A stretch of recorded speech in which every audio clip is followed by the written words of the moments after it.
Welcome viewers. அது October 1, 2019 Trichy Chathiram bus ஸ்டாண்ட்ல இருந்து கரூருக்கு போற ரோடு எப்பவுமே பரபரப்பா இருக்கக்கூடிய ஒரு ரோடு. பக்கத்திலேயே மலைக்கோட்டை, ஸ்கூல், காலேஜ் அப்படின்னு இருக்கிறதால எப்பவுமே பரபரப்பா தான் இருக்கும். ஆனா அக்டோபர் 1ஆம் தேதி அன்னைக்கு ஸ்கூல் எல்லாமே காலாண்டு விடுமுறை அப்படிங்கறதாலையும், அடுத்த நாள் அக்டோபர் 2 நேஷனல் ஹாலிடே அப்படிங்கறதாலையும், அது மட்டும் இல்ல அது இரவு நேரம் அப்படிங்கறதாலையும், ஈவினிங்ல இருந்தே மழை பேஞ்சிட்டு இருந்துச்சு அப்படிங்கறதாலையும் வழக்கமான பரபரப்பெல்லாம் இல்லாம ரோடு எல்லாமே வெறிச்சோடி போய் தான் இருந்துச்சு. அப்பப்ப ஒரு சில வாகனங்கள் போயிட்டு வர சத்தம் மட்டும்தான் கேட்டுட்டு இருந்துச்சு. மக்கள் மழைக்கு இதமா கூடுகள்ல அடையிற பறவைகள் மாதிரி அவங்களுடைய வீட்டுக்குள்ள அடைஞ்சு கிடந்தாங்க. அது நள்ளிரவு நேரம் அப்படிங்கறதால நல்ல தூக்கத்துல இருந்தாங்க. அப்படி ஊரே நிசப்தமா இருந்த அந்த நேரத்துல கொஞ்சம் கூட சத்தமே வராம ஒரு சம்பவம் அரங்கேற ஆரம்பிச்சது. எஸ், அந்த சத்திரம் பஸ் ஸ்டாண்டுக்கு பக்கத்துல கரூருக்கு போற ரோட்ல இருந்த ஒரு பிரம்மாண்டமான 3 அடுக்கு மாளிகையில தான் அந்த சம்பவம்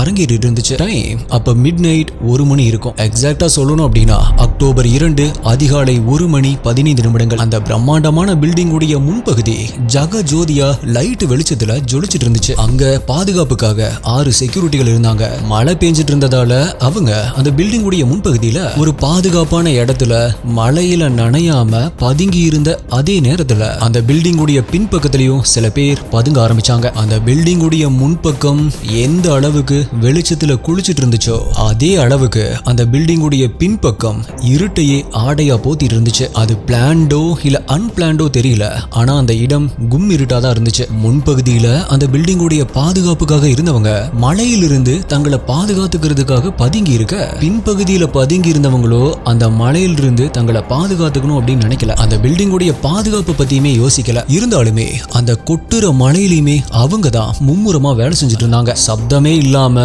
ஒரு சம்பவம் நடந்துட்டு இருந்துச்சு அப்படின்னு சொன்னேன் இல்லையா, அதை பண்ணிட்டு இருந்தது இவங்க தான். அந்த கொட்டுற மழையில கும் இருட்டுல சத்தமே வராம அப்படி என்ன வேலை பண்ணிட்டு இருந்தாங்க அப்படின்னு கேட்டீங்கன்னா, அந்த பில்டிங்ல ஓட்ட போடுற வேலை தான் அது. என்ன ப்ரோ, பில்டிங்ல ஓட்ட போடுறாங்க அப்படின்னா அப்ப இவனுங்க களவாணி பசங்களா அப்படின்னு கேட்டீங்கன்னா, எஸ். இல்லனா நம்மளுடைய சேனல்ல எதுக்கு அவனுங்களை பத்தி பேச போறோம்? அது சரி, பில்டிங்ல ஓட்ட போடுறாங்க அப்படின்னு சொன்னீங்க, அது எப்படி சத்தம் வராம ஓட்ட போட முடியும் அப்படின்னு ஒரு கேள்வி உங்களுக்கு வந்திருக்கலாம். அதுக்கான பதில நான் அப்புறமா சொல்றேன். அதுக்கு முன்னாடி இன்னைக்கு எந்த கேஸை பத்தி டீகோட் பண்ண போறோம் அப்படிங்கறத சொல்லிடுறேன். திருச்சியை சேர்ந்த எஸ்டிஐஸ் ஆல்ரெடி கெஸ் பண்ணிருப்பீங்க அப்படின்னு நினைக்கிறேன். மேபி தம்ப்நெயில்ல நான் இந்த கேஸ் உடைய நேம் வச்சிருந்தா அதை பார்த்துட்டு தான் உள்ளேயே வந்திருப்பீங்க. அக்டோபர் 2, 2019 இருந்து அடுத்த சில வாரங்களுக்கு தமிழ்நாட்டில் இருக்கிற ஒட்டுமொத்த மீடியாவும் ரொம்பவே பரபரப்பா பேசப்பட்ட, திருச்சி மக்கள் மத்தியில அதிர்ச்சியை ஏற்படுத்தின சோசியல் மீடியாக்கள்ல நீ எங்க கிட்ட இருந்து பகல் கொள்ளை அடிச்ச, அவங்க உங்ககிட்ட இருந்து நைட்ல கொள்ளையடிச்சிட்டு போயிட்டாங்க அப்படின்னு வக்கிரமா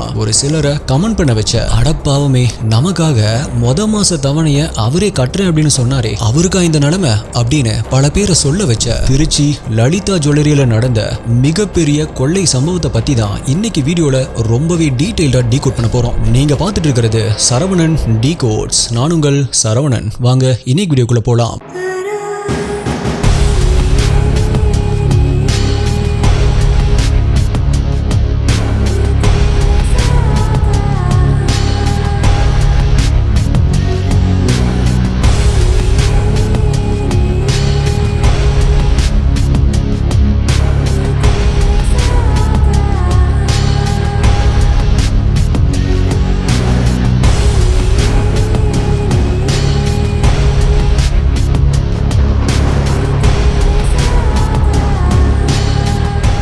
சம்டைம்ஸ் ஒரு கேஸ்ல நீங்க க்ளூவை கண்டுபிடிக்க மாட்டீங்க, க்ளூ தான் உங்களை கண்டுபிடிக்கும். ஆனா ஒன்லி இஃப் நீங்க கரெக்டான ஆங்கிள் பாக்குறீங்க அப்படின்னா. இந்த ஸ்டோரி ஃபர்ஸ்ட்ல ரொம்பவே ரேண்டமா தான் தெரிஞ்சது, ஒண்ணுமே கனெக்ட் ஆகல, ஃபுல் கன்ஃபியூஷன். ஆனா கொஞ்சம் பின்னாடி போய் பார்க்கும் பொழுதுதான் நிறைய பேர் மிஸ் பண்ண ஒரு பேட்டர்ன் எனக்கு தெரிஞ்சது. Some people are train to think like this. Surface லெவல்ல பார்க்காம டீப்பா அப்சர்வ் பண்ண, டாட்ஸை கனெக்ட் பண்ண.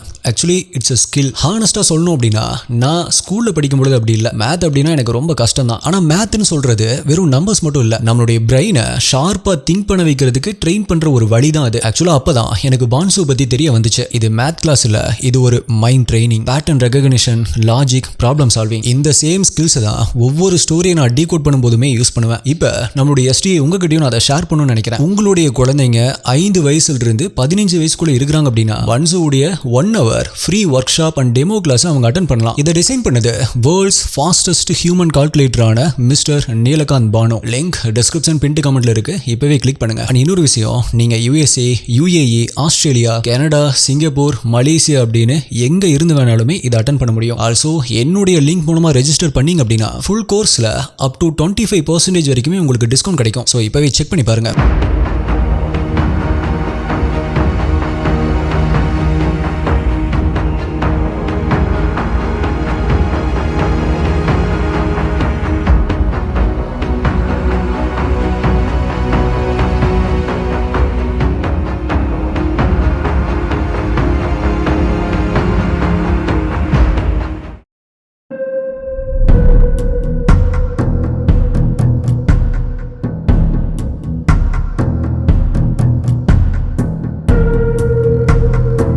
அக்டோபர் 2, 2019 அன்னைக்கு காலையில 9 மணிக்கு வழக்கம் போல கடையை திறந்த லலிதா ஜுவல்லரியுடைய ஸ்டாஃப்ஸ் அப்படியே அதிர்ச்சியில உறைஞ்சு போய் நிற்க ஆரம்பிச்சாங்க. அங்க ஷோகேஸ்ல இருந்த நகைகள் எல்லாமே காணாம போயிருந்ததை பார்த்து அதிர்ந்து போன அவங்க உடனடியா கோட்டை போலீஸ்க்கு இன்ஃபார்ம் பண்றாங்க. போலீஸும் சம்பவ இடத்துக்கு உடனடியா வந்து அவங்களுடைய இன்வெஸ்டிகேஷனை ஸ்டார்ட் பண்ண ஆரம்பிக்கிறாங்க. இத்தனை செக்யூரிட்டிஸ் இருக்கும் பொழுது இவ்வளவு பெரிய கொள்ளை சம்பவம் எப்படி நடந்துச்சு, திருடனுங்க எப்படி உள்ள வந்திருப்பானுங்க அப்படிங்கிற கேள்விக்கான பதில் கிரவுண்ட் ஃப்ளோர்ல இருந்த மேனேஜருடைய ரூம்ல காத்துட்டு இருந்துச்சு. எஸ், நைட்டு அவனுங்க சுவத்துல ஓட்ட போட்டுட்டு இருந்தானுங்க அப்படின்னு சொன்னேன் இல்லையா, அந்த ஓட்டை மேனேஜர் ரூம்குள்ள தான் போடப்பட்டிருந்துச்சு. ஒரு ஆள் நுழையக்கூடிய அளவில் இருந்த அந்த ஓட்டை வழியாதான் அந்த கொள்ளை கும்பல் உள்ள வந்து கொள்ளையடிச்சிட்டு போயிருக்கணும் அப்படிங்கறத கன்ஃபார்ம் பண்ண போலீஸ் உடனடியா கடையில் இருந்த CCTV ஃபுட்டேஜை செக் பண்ண ஆரம்பிக்கிறாங்க. அப்பதான் முதல்ல அந்த ஓட்டை வழியா ஜெர்கின் அண்ட் ஜீன்ஸ் பேண்ட்ல முகத்துல குழந்தைங்க போடுற ஒரு மாஸ்க போட்டுட்டு பேட்மேன் படத்துல வர்ற ஜோக்கர் மாதிரி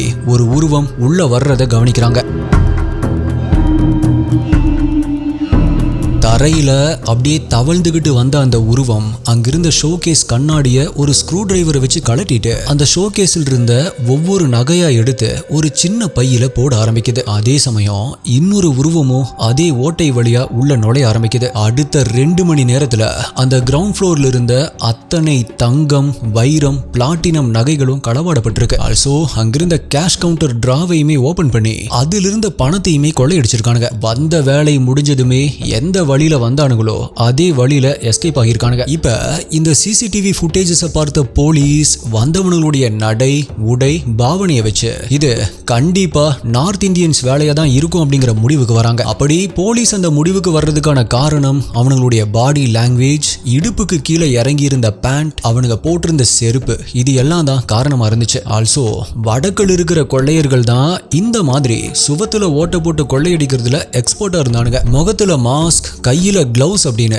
ரொம்பவே எச்சரிக்கையா இருந்தவனுங்க போற போக்குல மிளகாய் தூளையும் தூவி விட்டுட்டு போயிருந்தானுங்க. இதனால ஃபாரன்சிக் டீமும் டாக் ஸ்குவாடும் எந்த எவிடன்ஸுமே கிடைக்காம திணற ஆரம்பிச்சாங்க. இருந்தாலுமே உடனடியா எல்லா செக் போஸ்டையும் அலர்ட் பண்ண police bus stand, railway station, airport அப்படின்னு எல்லா இடங்கள்லயுமே தீவிரமா கண்காணிக்க ஆரம்பிக்கிறாங்க. முதல் கட்ட விசாரணையில போலீஸ்க்கு கிடைச்ச தகவல்கள் கிட்டத்தட்ட 30 கிலோ நகைகள் கொள்ளையடிக்கப்பட்டிருக்கு அப்படிங்கறதும், அப்படி கொள்ளையடிக்கப்பட்டது எல்லாமே தங்கம், வைரம் அண்ட் பிளாட்டினம் மட்டும்தான் அப்படிங்கறதும், கடையில இருந்த வெள்ளி நகைகள் எல்லாமே அப்படியே இருந்துச்சு அப்படிங்கறதும் தான். ஆல்சோ 3 ஃப்ளோர் இருந்த அந்த கடையில கிரவுண்ட் ஃப்ளோர்ல மட்டும்தான் கொள்ளையடிக்கப்பட்டிருக்கு அப்படிங்கிற தகவலையும் போலீஸ் கன்ஃபார்ம் பண்றாங்க. கடையில கொள்ளையடிக்கப்பட்டிருக்கு அப்படிங்கிற விஷயத்தை கேள்விப்பட்டு அங்க ஓடோடி வந்த லலிதா ஜுவல்லரியுடைய ஓனர் கிரண்குமார் அவர்களும் இதே தகவல்களை தான் உறுதிப்படுத்தியிருக்காரு. அது மட்டும் இல்ல, மொத்தமா 800 நகைகள் கொள்ளையடிக்கப்பட்டிருக்கலாம் அப்படின்னு சொல்லியிருக்காரு. ஓகே, இப்ப இந்த வழக்குல ரொம்ப தீவிரமா விசாரணையை தொடங்கின போலீஸ் 7 தனிப்படைகளை அமைச்சு தேடுதல் வேட்டையை தொடங்க ஆரம்பிக்கிறாங்க. சம்பவம் நடந்த அந்த இடத்துல அந்த நேரத்தில் இருந்த மொபைல் சிக்னல்ஸை ட்ராக் பண்ணி பார்க்க ஆரம்பிக்கிறாங்க. ஆனா சந்தேகப்படும்படியா எந்த ஒரு சிக்னலுமே அவங்களுக்கு கிடைக்கல. சோ நார்த் இந்தியன்ஸ் தங்கி இருக்கிற ஹோட்டல்ஸ், லாஸ்ட் நைட் ஹோட்டலை வெக்கேட் பண்ணிட்டு போன நார்த் இந்தியன்ஸ் அப்படின்னு அவங்களுடைய தேடுதல் வேட்டை தொடர்ந்துட்டு இருந்துச்சு. ஆல்சோ குழந்தைங்க போடுற மாஸ்க் விற்கிற கடையில யாராவது 2 அல்லது அதற்கு மேற்பட்ட மாஸ்கை வாங்கிட்டு போனாங்களா, குறிப்பா நார்த் இந்தியன்ஸ் யாராவது வாங்கிட்டு போனாங்களா, அதுவும் பூனை முகம், நாய் முகம் இருக்கிற மாஸ்கை வாங்கிட்டு போனாங்களா அப்படிங்கிற தகவல்களையும் திருச்சி பகுதிகளில் சேகரிக்க ஆரம்பிக்கிறாங்க. அப்பதான் தமிழ்நாடே உன்னிப்பா கவனிச்சிட்டு இருந்த இந்த கேஸ்ல போலீஸ்க்கு ஒரு ரகசிய தகவல் கிடைக்க ஆரம்பிக்குது. அது புதுக்கோட்டையில் இருக்கிற ஒரு லாட்ஜ்ல சந்தேகப்படும்படியா 4-5 வடக்கு நண்பர்கள் தங்கியிருக்காங்க அப்படிங்கறதான். உடனடியா அந்த லாட்ஜுக்கு போன போலீஸ் அங்க ரூம்ல தங்கியிருந்த 4 பேரை சுத்தி வளைக்க ஆரம்பிக்கிறாங்க. அந்த ரூமை சோதனை பண்ணும் பொழுது பில்டிங்கை ட்ரில் பண்ற மெஷின்ஸ், வெல்டிங் பண்ற மெஷின்ஸ், அதை வாங்குறதுக்கான ரெசிப்ட்ஸ் அப்படின்னு எல்லாமே இருந்திருக்கு. அது மட்டும் இல்ல, கொள்ளையடிச்ச நகைகளை எடுத்துட்டு போக பயன்படுத்துறதுக்காக எம்டியான பைகளும் இருந்திருக்கு. ஆனா கொள்ளையடிச்ச நகைகள் மட்டும் அங்க எதுவுமே இல்ல. போலீஸ் நகைகளை பத்தி அவங்கள விசாரிச்சுட்டு இருக்கும் பொழுதே அங்க வந்த அந்த ரூம்ல தங்கியிருந்த 5வது நபர் போலீஸ பார்த்த உடனே தப்பிச்சு ஓடுறதுக்கு முயற்சி பண்றாரு. ஆனா வலிக்கு விழுந்து அடிபட்டதா சொல்லி அவரை ஹாஸ்பிட்டல்ல சேர்த்த போலீஸ் அந்த 5 பேர்கிட்டயுமே விசாரணையை தீவிரப்படுத்துறாங்க. கொள்ளையடிச்ச நகைகள் எங்க இருக்கு அப்படின்னு கேள்விகளால அவங்கள தொலைச்சி எடுக்க ஆரம்பிக்கிறாங்க. எவ்வளவுதான் கேள்விகளை கேட்டாலுமே, கடுமையான முறையில விசாரிச்சாலும் அவங்க கிட்ட இருந்து வந்த ஒரே பதில், நாங்க கொள்ளையடிக்கல, எங்களுக்கும் இந்த திருட்டுக்கும் எந்த ஒரு சம்பந்தமுமே இல்ல அப்படிங்கறது தான். நான் இப்ப சொன்ன சம்பவங்கள் எல்லாமே கொள்ளை நடந்த அடுத்த 24 மணி நேரத்துல நடந்த விஷயங்கள். சோ ஃபர்ஸ்ட் 24 ஹவர்ஸ்ல நடந்த விசாரணையில குற்றவாளிகள் யாருமே நகையை கொள்ளையடிச்சதா ஒத்துக்கவே இல்லை. ஆனா அடுத்த 48 ஹவர்ஸ்ல ஒருத்தன், ஆமா நாங்க தான் லலிதா ஜுவல்லரி நகைகளை கொள்ளையடிச்சோம் அப்படின்னு உண்மையை ஒத்துக்க ஆரம்பிச்சான். இந்த கேஸ்ல இதுதான் உங்களுக்கு ஃபர்ஸ்ட் ட்விஸ்ட். எஸ்டிஏ என்ன ப்ரோ சொல்றீங்க? சந்தேகப்பட்டவங்கள விசாரிச்சிருக்காங்க, அவனுங்களும் உண்மையை ஒத்துக்கிட்டானுங்க, இதுல என்ன ட்விஸ்ட் இருக்கு அப்படின்னு கேட்டீங்கன்னா, கொள்ளையடிச்சதை ஒத்துக்கிட்டது என்னவோ உண்மைதான். ஆனா அப்படி நாங்க தான் செஞ்சோம் அப்படின்னு சொன்னது கைது செய்யப்பட்ட இந்த 5 பேர்ல ஒருத்தன் இல்ல. திருவாரூர்ல வாகன தணிக்கையில் ஈடுபட்டு இருந்த போலீஸ் கிட்ட மாட்டுன ஒருத்தன் தான் இப்படி ஒரு ஸ்டேட்மெண்ட்டை கொடுத்திருக்கான். அப்படின்னா இந்த 5 பேர் இவனுங்களும் திருட்டு களவாணிங்க தான். ஜார்க்கண்ட் மாநிலத்தை சேர்ந்த இவனுங்க மேல ஏற்கனவே பல ஸ்டேட்ஸ்ல பல வழக்குகள் இருக்கு. இப்பவுமே எங்கேயோ கொள்ளையடிக்க பிளான் போட்டு அதை எக்ஸிக்யூட் பண்றதுக்கு முன்னாடியே வசமா இப்படி மாட்டிருக்கானுங்க. இப்ப இவனுங்களை அரெஸ்ட் பண்ணி ஒரு பக்கம் இப்படி விசாரணை போயிட்டு இருந்தாலும் தனிப்படையை அமைச்சது லலிதா ஜுவல்லரி கேஸ்க்காக இல்லையா? சோ ஸ்பெஷல் டீம் நாங்க தான் செஞ்சோம் அப்படின்னு சொன்னவனை தூக்கிட்டு வந்து விசாரணை பண்ண ஆரம்பிக்கிறாங்க. அவனை விசாரிக்கும் பொழுது அவன் சொன்ன தகவல்கள் போலீஸ்க்கு ஆச்சரியமா இல்ல, ஆனா எஸ்டிஏ உங்களுக்கு அது ரொம்பவே ஆச்சரியமா இருக்கும். எஸ், கொள்ளையடிச்சது நாங்க தான் அப்படின்னு ஒத்துக்கிட்ட அவன் கூட சேர்ந்து கொள்ளையடிச்சதா அவன் கை காட்டுனது ஒரு ஆக்டரை. அந்த ஆக்டர் கை காட்டுனது இந்த ஹெய்ஸ்டுக்கு மூளையா செயல்பட்டதா சொன்னது ஒரு சினிமா ப்ரொடியூசரை. தெலுங்கு சினிமா ப்ரொடியூசரா இருந்தாலுமே அவருடைய நேட்டிவ் என்னவோ திருவாரூர் பக்கத்தில் இருக்கிற சீராத்தோப்பு தான். கிட்டத்தட்ட அந்த ஊர் மக்களுக்கு அவர் ஒரு காட்ஃபாதர் மாதிரி. அந்த ஊர் மக்களுக்கு அவர் செஞ்ச உதவிகள் ஏராளம். எந்த ஒரு கல்யாணம் காதுகுத்து அப்படின்னாலுமே, அவர் எவ்வளவு பிஸியா இருந்தாலுமே, வெளியூர்ல இருந்தாலுமே அட்லீஸ்ட் இரவு நேரங்கள்லயாவது ஃபங்க்ஷன் நடக்கிற வீட்டுக்கு வந்து வாழ்த்திட்டு போறத வழக்கமா வச்சிருந்திருக்காரு. தன்னுடைய வருமானத்திலிருந்து ஒரு பகுதியை தன்னுடைய ஊர் மக்களுக்கு செலவு பண்றதையே வழக்கமா வச்சிருந்திருக்காரு. அவ்வளவு ஏன், மாற்றுத்திறனாளி குழந்தைகளுக்கு நிறைய உதவிகள் செஞ்சிருக்காரு. அனாதை குழந்தைகளை தத்தெடுத்து வளர்த்திருக்காரு. இப்படிப்பட்ட ஆளை தான் தங்களுடைய கேங் லீடர் அப்படின்னு அந்த ஆக்டரும் போலீஸ்ல ஃபர்ஸ்ட் அரெஸ்ட் ஆன அந்த ஆளும் சொல்லியிருந்தாங்க. ஆக்சுவலா அந்த ஆக்டரை பத்தி சினிமால சொல்லிக்க பெருசா ஒண்ணும் இல்ல. நடிச்சது ஒரே ஒரு படம், ஆனா அதுவுமே ரிலீஸ் ஆகல. சரி, எதுக்காக அவங்க இந்த கொள்ளையில ஈடுபடணும் அப்படின்னு கேட்டா, அந்த படத்தை ரிலீஸ் பண்ண கையில காசு இல்ல, அதுக்காக தான் கொள்ளையடிச்சாங்க அப்படின்னு சொல்லப்படுது. சரி, யார் இந்த நடிகர்? ஒரு ஊரே கொண்டாடப்படுற அந்த ப்ரொடியூசர் யாரு? இவங்க தான் உண்மையிலேயே கொள்ளையடிச்சாங்களா, இல்ல அவங்களுக்கு வேண்டாதவங்க யாராவது வேணும் அப்படின்னு அவங்கள மாட்டி விட பார்த்தாங்களா? அப்படி அவங்க தான் கொள்ளையடிச்சாங்க அப்படின்னா இந்த கேஸ்ல அதுக்கப்புறமா என்ன நடந்துச்சு அப்படிங்கிற விஷயங்களை இப்ப டீட்டெயிலா பார்த்துடலாம். திருவாரூர் சீராத்தோப்பு பகுதியை சேர்ந்தவன் தான் முருகன். போலீஸ் ரெக்கார்ட்ல இருக்கிற பேரு திருவாரூர் முருகன். சின்ன வயசுல இருந்தே திருட்டு தான் இவனுடைய குல தொழிலா இருந்திருக்கு. அதுவும் வீடு புகுந்து திருடுறதுல கில்லாடி. இவனுக்கு சின்ன வயசுல இருந்து ஒருதலை காதல் இருந்ததாகவும், ஆனா அந்த பெண் உன்னோட மூஞ்சிக்கு நான் வேணுமா அப்படின்னு கேட்டு அசிங்கப்படுத்தினதாகவும் ஒரு தகவல் இருக்கு. சோ அப்படி அசிங்கப்பட்ட முருகன், நீ எல்லாம் ஒரு ஆளா, உன்னை விட அழகான பொண்ணுகளை என்னை சுத்தி வர வைக்கிறேன் பாரு அப்படின்னு சபதம் போட்டதாகவும், கடைசியில அந்த சபதத்தை நிறைவேற்றினதாகவும் இன்னொரு தகவல் உலாவிட்டு இருக்கு. அதுக்காக தானோ என்னவோ தன்னுடைய தொழில ஓவர் டைம் பார்த்து புது புது யுத்திகளை பயன்படுத்தி பெரிய தொழில்காரனா மாறி இருக்கான். சும்மா வீட்டை மட்டும் கொள்ளையடிச்சிட்டு இருந்தா முன்னேற முடியாது. சோ ஒரு கட்டத்துல பணம் இருக்கிற ஏடிஎம்லயே கொள்ளையடிக்கணும் அப்படிங்கிற முடிவுக்கு வந்திருக்கான். ஆனா அவன் தனியால் இல்ல, அவனுக்கு அப்படின்னு ஒரு கூட்டம் இருந்திருக்கு. அவங்களையும் வெல் ட்ரெயின் பண்ணி வச்சிருந்திருக்கான். ஏடிஎம் கொள்ளையடிக்கிறதுல எக்ஸ்பர்ட் ஆகவும் ஆகியிருக்கான். அது மட்டும் இல்ல, ஏடிஎம்லயே இவ்வளவு பணம் இருக்கு அப்படின்னா பேங்க்ல எவ்வளவு பணம் இருக்கும் அப்படின்னு ஒரு நாள் அவனுடைய மண்டைக்கு மேல லைட் எரிஞ்சிருக்கு. சோ சுவர்ல துளை போட்டு பேங்கை கொள்ளையடிக்கிறதுலயும் எக்ஸ்பர்ட் ஆயிருக்கான்.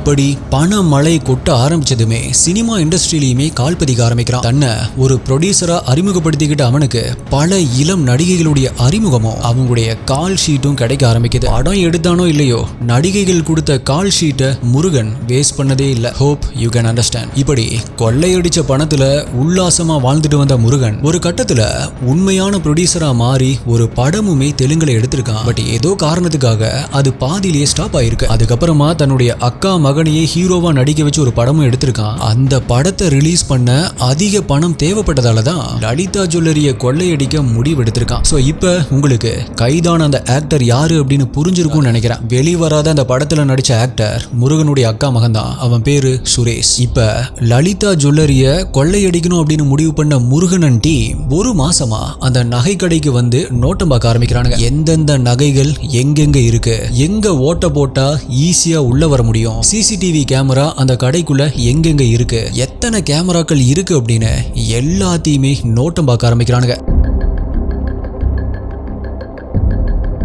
ஆல்சோ பகல்ல எத்தனை செக்யூரிட்டிஸ் இருக்காங்க, நைட்ல எத்தனை பேர் இருக்காங்க, அவங்க எந்தெந்த இடங்களுக்கெல்லாம் ரவுண்ட்ஸ் போறாங்க, எந்த இடங்களுக்கெல்லாம் போறதில்லை அப்படின்னு ரொட்டீனா வாட்ச் பண்ணிட்டே இருந்திருக்கானுங்க. அப்பதான் கடைக்கு பின்னாடி ஒரு காலேஜ் காம்பவுண்ட் இருக்கிறதையும் அந்த காம்பவுண்ட் சுவருக்கும் கடையுடைய பின்பக்கம் இருக்கிற சுவருக்கும் இடையில் இருக்கிற சின்ன இடைவெளியில இறங்கி சுவர்ல ஓட்ட போடலாம் அப்படின்னும், ஆல்சோ அந்த பகுதிக்கு செக்யூரிட்டிஸ் ரவுண்ட்ஸ் வர்றதில்லை அப்படிங்கறதால அதுதான் கரெக்ட் அப்படிங்கிற முடிவுக்கும் வந்திருக்கானுங்க. அது மட்டும் இல்ல, காலேஜ் காம்பவுண்ட் இருந்த அந்த பகுதியில எப்பவுமே ஆள் நடமாட்டம் இருக்கிறது இல்ல அப்படிங்கிற விஷயமும் அவங்களுக்கு சாதகமா அமைஞ்சிருக்கு. ஆல்சோ அந்த கல்லூரி வளாகத்துல எப்பவுமே 10க்கும் மேற்பட்ட நாய்கள் சுத்திட்டு இருக்கும் அப்படின்னும், ஆனா அன்றைய நாள் மழை பெஞ்சிட்டு இருந்ததால அந்த நாய்களுமே அந்த பகுதியில இல்ல அப்படின்னு சொல்லப்படுது. அது மட்டும் இல்ல STA, அந்த சுவத்துல ஓட்ட போடுற வேலை ஒரு நாள்ல நடந்த விஷயம் இல்ல. 4 நாட்கள் தொடர்ச்சியா அந்த வேலையை பண்ணிருக்கானுங்க. கடப்பாறை அண்ட் சுத்தியில வச்சுதான் ஓட்ட போட்டிருக்கானுங்க. ஆனா சத்தம் கேட்க கூடாது அப்படிங்கிறதுக்காக ஈரமான சாக்கு துணியை போட்டு சுத்தி யூஸ் பண்ணிருக்கானுங்க. சம்பவம் நடந்த அன்னைக்கு அவனுக்கு வந்த பைக்கை ஒரு ஒதுக்குப்புறமான இடத்துல நிறுத்திட்டு கடையுடைய பின்பக்கம் வந்து வேலையை காட்ட ஆரம்பிச்சிருக்கானுங்க. மழையுடைய சத்தமும் அவனுக்கு உதவியா இருந்திருக்கு. ஒரு ஆள் நுழையிற அளவுக்கு ஓட்டை விழுந்ததுமே முதல் ஆளா முருகன் மாஸ்கோட என்டர் ஆயிருக்கான். உள்ள தவழ்ந்துகிட்டே போன அவன் கடைக்குள்ள மோஷன் சென்சார் இல்ல அப்படிங்கறத உறுதி பண்ணிக்கிட்டு அடுத்த ஆளுக்கு சிக்னல் கொடுத்திருக்கான். அடுத்தது அக்கா மகனான சுரேஷ் தான் உள்ள வர்றதா பிளான் இருந்துச்சு. ஆனா சுவத்தில் இருந்த ஓட்டையை விட அவனுடைய தொந்தி பெருசா இருந்ததால மதுரை வாடிப்பட்டியை சேர்ந்த கணேசன் அப்படிங்கிறவன் தான் உள்ள போயிருக்கான். வெளியே யாராவது வந்தா சிக்னல் கொடுக்கறதுக்காக மணிகண்டன் அப்படிங்கிறவன் நின்னுட்டு இருந்திருக்கான். சிக்னல் மீன்ஸ் ஏதாவது சவுண்ட் கொடுக்கறது இல்ல. கடைக்கு உள்ள போனவனுடைய கால்ல ஒரு கயிறு கட்டி இருந்துச்சு. அத வெளியிருந்து ஆட்டுனா ஆள் வர்றதை தெரிஞ்சுக்கிட்டு உஷாராயிருவானுங்க. எப்படி ஒரு டெக்னாலஜி பாத்தீங்களா? இந்த பழைய பஸ்ல எல்லாம் பாத்தீங்க அப்படின்னா பின்னாடி கண்டக்டர் இருப்பாரு. போலாம் அப்படிங்கிறதுக்கு சைட்ல ஒரு கயிறு மாதிரி இருக்கும். டிரைவருக்கு லெஃப்ட் சைட்ல அந்த பெல் இருக்கும். போலாம் வண்டி போலாம் அப்படிங்கிறதுக்கு இப்படி டபுள் டைம் டேப் பண்ணுவாங்க. டிங் டிங் அப்படின்னு சவுண்ட் கேட்கும். ஸோ அந்த மாதிரி கயிறை வச்சு இழுத்து இவனுடைய டெக்னாலஜியை பாருங்க. இப்படிதான் கிட்டத்தட்ட 800 நகைகளை அந்த தேதியில 13 கோடி ரூபாய் மதிப்புள்ள நகைகளை ஆட்டையை போட்டுட்டு அங்கிருந்து எஸ்கேப் ஆயிருக்கானுங்க. ஓகே, இப்ப அவனுங்க எப்படி மாட்டுனானுங்க அப்படிங்கறத பார்க்கலாம்.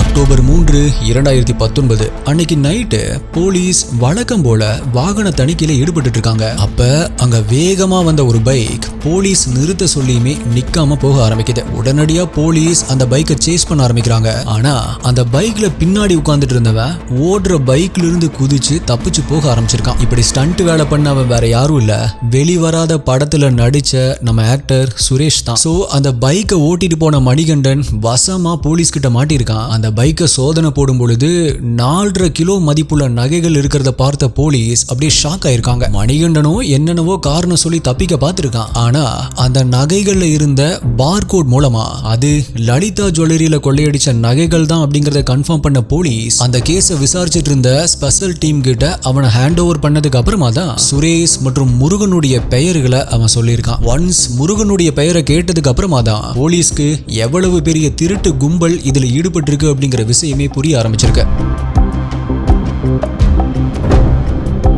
இப்ப பைக்ல இருந்து தப்பிச்சு ஓடுன சுரேஷ் தலைமறைவா இருந்ததால அவனுடைய அம்மாவான கனகவள்ளிய போலீஸ் அரெஸ்ட் பண்ணி விசாரணை பண்ண ஆரம்பிக்கிறாங்க. ஒரு குற்றவாளி கிடைக்கல அப்படிங்கிறதுக்காக அவங்க ஃபேமிலி மெம்பர்ஸை டார்ச்சர் பண்றது ரொம்பவே தப்பான விஷயம் தான். ஆனா இதுல கனகவள்ளி கிட்ட இருந்து கூட 500 கிராம் நகைகளை, அதாவது 1/2 கிலோ நகைகளை கைப்பற்றினதா போலீஸ் சொல்லியிருக்காங்க. சோ இந்த கேஸ்ல நம்ம இதை தப்பு அப்படின்னு சொல்லிட முடியாது. அண்ட் இப்ப தன்னுடைய அம்மா போலீஸுடைய கஸ்டடியில இருக்காங்க அப்படிங்கறதால வேற வழியே இல்லாத சுரேஷ் அக்டோபர் 10ஆம் தேதி திருவண்ணாமலை மாவட்டம் செங்கம் நீதிமன்றத்துல சரணடைஞ்சிருக்கான். அடுத்த நாளே, அதாவது அக்டோபர் 11ஆம் தேதி கேங் லீடரான முருகன் பெங்களூர் கோர்ட்ல சரணடைஞ்சிருக்கான். ஆனா இங்கதான் அவன் தமிழ்நாடு போலீஸ்க்கு ஒரு ட்விஸ்ட் வச்சிருந்தான். அப்படி அவன் சரணடைஞ்சது லலிதா ஜுவல்லரி நகை திருட்டுக்காக இல்ல, பெங்களூர்ல 48,000 மதிப்புள்ள நகையை திருடின வழக்குல தான் சரண்டர் ஆயிருந்தான். அவன் ஏன் அப்படி செஞ்சான் அப்படின்னு உங்களுக்கு புரிஞ்சிருக்கும் அப்படின்னு நம்புறேன். எஸ், போலீஸ் இவனை இவ்வளோ பெரிய திருட்டு வழக்குல இங்க தேடிட்டு இருக்கும்போது இவன் வாலண்டியரா போய் ஒரு சின்ன கேஸ்ல அரெஸ்ட் ஆகி உள்ள போயிட்டான் அப்படின்னா இவன் எங்க இருக்கான் அப்படின்னு தெரியாம தமிழ்நாடு போலீஸ் திணறிட்டு இருக்கும். சோ கேஸை எப்படியாவது க்ளோஸ் பண்ணணும் அப்படிங்கிற நினைப்புல இவனுக்கு பதிலா வேற யாராவது போட்டு கேஸை முடிச்சிருவாங்க, இல்லனா இவனுடைய பேர் இல்லாமலேயே கேஸை கொண்டு போவாங்க. சின்ன திருட்டு கேஸ்ல சில மாசங்கள் மட்டும் உள்ள இருந்துட்டு வந்து பதுக்கி வச்சிருக்கிற நகைகளை வச்சு சந்தோஷமா வாழலாம் அப்படிங்கிறது கூட அவனுடைய எண்ணமா இருந்திருக்கலாம். ஆனா பெங்களூர் போலீஸ்க்கு லலிதா ஜுவல்லரி திருட்டு கேஸ் பத்தின டீடைல்ஸ் ஆல்ரெடி தெரிஞ்சதால இவனை ஒரு 5 கோடி ரூபாய் திருட்டு வழக்குல விசாரணைக்காக எடுத்திருக்காங்க. அது எப்படி 48,000 ரூபாய் திருட்டுக்காக சரணடைஞ்ச அவனை 5 கோடி ரூபாய் வழக்குல விசாரிக்க முடியும் அப்படின்னு உங்களுக்கு தோணலாம். இந்தியா முழுக்கவே அவன் மேல 200 இருந்து 400 வழக்குகள் இருக்கலாம் அப்படின்னு சொல்லப்படுது. குறிப்பா சொல்லணும் அப்படின்னா தமிழ்நாடு, கேரளா, ஆந்திரா, கர்நாடகா அப்படின்னு சவுத் இந்தியால இவன் மேல எஃப்ஐஆர் ரெஜிஸ்டர் பண்ணாத ஸ்டேட்டே கிடையாது. ஆனா 20 வருஷங்களுக்கும் மேல தொழில் பண்ணிட்டு இருக்கிற இவன் ஒரே ஒரு தடவை மட்டும்தான் இதுக்கு முன்னாடி அரெஸ்ட் ஆயிருக்கான், அதுவும் ஆந்திராவில். அந்த கேஸ்ல ஜாமீன்ல வந்தவன் அதுக்கப்புறமா போலீஸ்ல மாட்டவே இல்லை. ஸோ இப்ப வசமா மாட்டுன அவனை கஸ்டடியில் எடுத்த பெங்களூர் போலீஸ் அவனை திருச்சிக்கு கூட்டிட்டு வந்திருக்காங்க. அங்க திருவெரும்பூர் பக்கத்துல கொள்ளிடம் ஆத்தங்கரை ஓரமா அவன் பதுக்கி வச்சிருந்த 12 கிலோ நகைகளை பறிமுதல் பண்ணிட்டு உடனடியா பெங்களூரை நோக்கி போக ஆரம்பிக்கிறாங்க. ஆனா கடைசி நேரத்துல இந்த விஷயத்தை கேள்விப்பட்ட தமிழ்நாடு போலீஸ் அவங்களை துரத்த ஆரம்பிச்சிருக்காங்க. அவங்க பதுங்கி ஓட இவங்க பாய்ஞ்சு துரத்த இப்படி போலீஸ்குள்ளேயே ஒரு திருடன் போலீஸ் விளையாட்டு அங்க ஆரம்பிச்சது. ஒரு வழியா தமிழ்நாடு போலீஸ் அவங்கள பெரம்பலூர் பக்கத்துல சேஸ் பண்ணி மடக்கிருக்காங்க. அவங்களுக்குள்ளேயே பயங்கர வாக்குவாதம் அங்க நடக்க ஆரம்பிக்குது. கடைசியில கர்நாடகா போலீஸ் நகைகளை பெங்களூர் கோர்ட்ல ஒப்படைக்கிறோம், அங்க வந்து வாங்கிக்கோங்க அப்படின்னு சொல்லிட்டு அங்க இருந்து போயிருக்காங்க. இதுல உங்களுக்கு ஒரு டவுட் வரலாம், எந்த ஸ்டேட் போலீஸா இருந்தா என்ன, போலீஸ் தானே, கோர்ட்ல தானே நகைகளை ஒப்படைக்க போறாங்க அப்படின்னு உங்களுக்கு தோணலாம். ஆனா அப்படி கோர்ட்டுக்கு போனா அவங்களுடைய கேஸ் தானே முடியுமே தவிர இந்த கேஸ் முடியாது. ஆல்சோ அவங்க தமிழ்நாடு போலீஸ்க்கு இன்ஃபார்ம் பண்ணாமலே இங்க வந்து பறிமுதல் பண்ணிட்டு போனதால முதல்ல அந்த நகைகள் கோர்ட்ல சப்மிட் பண்ணப்படுமா இல்லையா அப்படிங்கறதே டவுட் தான். ஒரு வழியா அந்த நகைகள் பெங்களூர் கோர்ட்ல ஒப்படைக்கப்பட்டதும் தமிழ்நாடு தனிப்படை அந்த நகைகள் லலிதா ஜுவல்லரியில கொள்ளையடிக்கப்பட்ட நகைகள் அப்படிங்கறத ப்ரூவ் பண்ணி அந்த நகைகளை மீட்டு வந்திருக்காங்க. முருகன் கிட்ட இருந்து 12 கிலோ நகைகளும் கொள்ளையடிக்கிறதுக்கும் நகைகளை உருக்கி விற்கிறதுக்கும் உதவி பண்ணுற கணேசன் கிட்ட இருந்து 6 கிலோ நகைகளும் கைப்பற்றப்பட்டுச்சு. முருகன் கொடுத்த தகவல் அடிப்படையில கணேசனை மதுரையில அவனுடைய வீட்டுல வச்சு அரெஸ்ட் பண்ணிருக்காங்க. இந்த வழக்குல ஜூலை 2020 குற்றப்பத்திரிகை தாக்கல் செய்யப்பட்டுச்சு. ஆனா அக்டோபர் 26, 2020 அதாவது அதிலிருந்து 2 மாசத்துல முக்கிய குற்றவாளியான முருகன் ஜெயிலேயே உடம்பு சரியில்லாம இறந்து போயிருக்கான். அவனுக்கு கல்லீரல் அண்ட் நுரையீரல்ல பிரச்சனை இருந்ததாகவும் கூடவே எய்ட்ஸ் இருந்ததாகவும் சொல்லப்படுது. இந்த வழக்குல முக்கிய குற்றவாளியான முருகன் இறந்து போயிட்டான். ஆனாலுமே இந்த வழக்கு இனிமே விசாரணையில தான் இருக்கு. மெயின் அக்யூஸ்ட் இல்லாத இந்த நிலைமையில இந்த வழக்கு எப்படி போயிட்டு இருக்கு, என்ன தீர்ப்பு வரும் அப்படிங்கிற விஷயங்களை நம்ம வெயிட் பண்ணி தான் பார்க்கணும். இந்த கேஸ் பத்தின டீடைல்ஸ் அவ்வளவுதான். இருந்தாலுமே இந்த முருகனை பத்தியும் அவனுடைய ஒர்க்கிங் ஸ்டைல் மற்றும் அவன் எப்படி ஒரு வீட்டுல கொள்ளையடிப்பான், அவனுடைய பழக்க வழக்கங்கள் பத்தியுமே சில விஷயங்களை நீங்க தெரிஞ்சுக்க வேண்டியது அவசியம் அப்படின்னு நினைக்கிறேன். அப்பதான் இது போன்ற ஆட்கள் கிட்ட இருந்து நம்மளுமே பாதுகாப்பா இருந்துக்க முடியும். நல்லா நோட் பண்ணிக்கோங்க, ஒரு கார்ல ஆள் இல்லாத வீடுகளை நோட்டம் போடுற முருகன் அண்ட் கோ 3 மணி நேரத்துக்கு ஒரு முறை அந்த வீட்டை தொடர்ந்து கண்காணிச்சுட்டே இருக்கும். பகல் முழுக்க ஆள் இல்ல அப்படிங்கிறது கன்ஃபார்ம் ஆனா ஈவினிங் வந்து அந்த வீட்டுடைய கேட்ல ஒரு விளம்பர நோட்டீஸை சொருகி வச்சுட்டு போயிடுவானுங்க. அதுக்கப்புறமா நைட் ஒரு 11 மணிக்கு அகைன் அந்த கேட்டை வந்து செக் பண்ணி பார்ப்பானுங்க. அப்ப அந்த கேட்ல சொருகி வச்ச அந்த நோட்டீஸ் அப்படியே இருந்துச்சு அப்படின்னா அன்னைக்கு மிட் நைட்ல மினிட்ல அந்த வீடு சூறையாடப்படும். which means உங்களுக்கு புரியுதா, அந்த நோட்டீஸ் எடுக்கல அப்படின்னா அந்த வீட்ல ஆள் இல்ல அப்படிங்கறது அர்த்தம். ஒருவேளை அந்த நோட்டீஸ் அந்த கேட்ல இல்ல அப்படின்னா ஓகே, யாரோ வீட்டுக்கு வந்துட்டாங்க அப்படிங்கறத அவனுக்கு புரிஞ்சுக்குவானுங்க. இதுதான் வீடுகள்ல கொள்ளையடிக்க இவனுங்க பயன்படுத்தின ஒரு டெக்னிக். ஒருவேளை இவனுங்களுடைய டார்கெட் ஒரு அபார்ட்மெண்ட்ல 2வது மாடியிலயோ 5வது மாடியிலயோ இருந்தாலுமே கயிறு போட்டு ஏறி கொள்ளையடிக்கிறத வழக்கமா வச்சிருந்திருக்கானுங்க. மொபைல் போனை யூஸ் பண்ணா போலீஸ்ல ஈஸியா மாட்டிக்குவோம் அப்படிங்கிற பயத்துல வாக்கி டாக்கி தான் பயன்படுத்திட்டு வந்திருக்கான். எந்த ஊருக்கு போனாலுமே லாட்ஜ்ல தங்கறது இல்ல, கார்லயே தங்கறது தான் வழக்கமா வச்சிருந்திருக்கானுங்க. சிலிண்டர், சமையல் பாத்திரம் அப்படின்னு இது எல்லாமே கார்லயே இருந்ததால ஒருவேளை போலீஸ் செக் பண்ணாலுமே அவங்கள டிராவலர்ஸ் அப்படின்னு நினைச்சு விட்டுருக்காங்க. அதுக்காக தான் அப்படி ஒரு செட்டப். ஆல்சோ உடை பாவனைய மாத்தி ஆரம்பத்திலேயே இந்த கேஸ நார்த் இந்தியன்ஸ் பண்ணின மாதிரி போலீஸே கன்ஃபியூஸ் பண்ற அளவுக்கு கிளவரா இருந்திருக்கானுங்க. அது மட்டும் இல்ல, போலீஸ் பிடிக்க கூடாது அப்படிங்கிறதுக்காக ஒரு போலீஸ் ஆபீசருக்கு 18 லட்சம் ரூபாயில ஒரு கார், சென்னையில் இருக்கிற இன்னொரு போலீஸ் ஆபீசருக்கு 30 லட்சம் ரூபாயில் ஒரு கார் அப்படின்னு வாரி வழங்கி இருக்கான் அப்படின்னு சொல்லப்படுது. இப்படி ஊரை கொள்ளையடிச்சு கோடிகளை குவிச்சவன் அந்த பாவ பணத்துல சில ஆயிரங்களை ஊர் மக்களுக்கு செலவழிச்சு அவனுடைய ஊர்ல ஒரு ஹீரோவா உலா வந்திருக்கான். அவனுக்கு சினிமா மோகமும் அரசியல் ஆசையும் ரொம்பவே அதிகம் அப்படின்னு சொல்லப்படுது. சோ அந்த ஊர் மக்களுக்கு செலவு செஞ்ச பணம் ஒருவேளை ஓட்டுக்காக செய்யப்பட்ட முதலீடா கூட இருக்கலாம். ஒருத்தனுடைய வாழ்நாள் சம்பாத்தியத்தை எல்லாமே வலிச்சு எடுத்துட்டு அதை மற்றவங்களுக்கு வாரி வழங்குறது எல்லாம் உதவி அப்படிங்கிற கேட்டகரியில சேர்க்க முடியாது. அது ராபின் ஹூடா இருந்தாலும் சரி, திருவாரூர் திருடனா இருந்தாலும் சரி, மற்றவங்களுக்கு பண்ற உதவி நம்மளுடைய உழைப்பில் இருந்து கிடைச்ச ஊதியத்திலிருந்து தான் கொடுக்கறதா இருக்கணும். அதுக்குன்னு இதுவுமே அவன் போட்ட உழைப்பு தான ப்ரோ அப்படின்னு சொல்லிடாதீங்க. ஆல்சோ இந்த கேஸ்ல பாத்தீங்க அப்படின்னா லலிதா ஜுவல்லரி சைட்லயுமே நிறைய மிஸ்டேக்ஸ் இருக்கு. செக்யூரிட்டிஸ் எல்லா இடத்துக்குமே ரவுண்ட்ஸ் போகாம இருந்தது. சிசிடிவி ஃபுட்டேஜஸ் 24 ஹவர்ஸும் லைவா மானிட்டர் பண்ணாம அலட்சியமா இருந்தது. பல 100 கோடி ரூபாய்கள் மதிப்புள்ள நகைகள் இருக்கிற இடத்துல மோஷன் சென்சார் அலாம் இல்லாம இருந்தது. இது எல்லாமே பிளண்டர் மிஸ்டேக்ஸ். என்னதான் இன்சூரன்ஸ் மூலமா அவங்களுக்கு இழப்பீடு கிடைச்சிருக்கும் அப்படின்னாலுமே இந்த திருட்டு முயற்சியில ஏதாவது உயிரிழப்புகள் நடந்திருந்துச்சு அப்படின்னா என்ன செய்ய முடியும்? சோ முடிஞ்ச அளவுக்கு நம்ம தான் பாதுகாப்பா இருந்துக்கணும். என்ன சொல்றீங்க மை டியர் STI இன்வெஸ்டிகேட்டர்ஸ்? உங்களுடைய கருத்துக்களை மறக்காம கீழே கமெண்ட்ல சொல்லுங்க. ஆல்சோ அடுத்தது என்ன கேஸ் வேணும், என்ன டாபிக்ல வீடியோ வேணும் அப்படிங்கறதையுமே கீழே கமெண்ட் பண்ணுங்க. வேற ஒரு வீடியோல மீட் பண்றேன். நன்றி, பாய்.